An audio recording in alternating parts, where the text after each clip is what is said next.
Hello, everyone. Mike Klein here. Holcomb Chapter 2 discusses a lot about culture and context. On page 20, she states that conveying confidence in the ability and willingness of the staff, believing in them, and building their capacity are all critical as focusing their attention on the needs revealed in the data. Leaders who are working to strengthen cultures would do well to consider taking some of the following steps. So, the two steps that I feel that would definitely benefit any school staff or the culture and climate of the staff include constantly assessing the culture through informal chats with both certified and support staff, as well as to accentuate the positive and to take steps to mitigate the negative. So the school in which I teach, Riverbend Middle School, is in its second year of existence, and it's almost as if we had a second grand reopening this year. Last year we had around 1,000 students. We are classified as Title One, around 80% free reduced lunch this year and last year. And last year we had, as I already said, around 1,000 students. This year around 1,200 students. The staff last year was fantastic at the beginning of the school year. Everything was new and exciting until we got our students, and some of the staff members did not do well with building relationships with our students. Some of our students, especially the eighth grade class, they had a bias, a negative attitude about being at our school. They were removed from the middle school in which they attended, possibly sixth grade, seventh grade. So they weren't necessarily thrilled about having to come over to our school and learn a new set of rules and procedures and protocols that we were trying to instill at Riverbend. So we had a fairly large turnover at the end of the school year last year.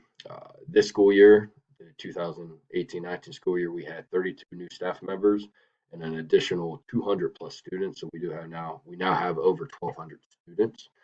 So the culture and finding that atmosphere of buy-in is extremely important. And I feel that our administrative staff has done a fantastic job thus far this school year because it seems like it's a completely different place to work, coming from the almost negative atmosphere last year because negativity breeds negativity, unfortunately. Um, but vice versa, positivity also can breed positivity. So what I would do as an administrator is, as stated earlier with the bullet points, was to constantly assess the culture through informal chats with both certified and the support staff. And that's literally talking to face-to-face conversations with every stakeholder in the school. You could ask them basic questions, or, well, what do you think we're doing well? What can we do better? What do we need to stop doing?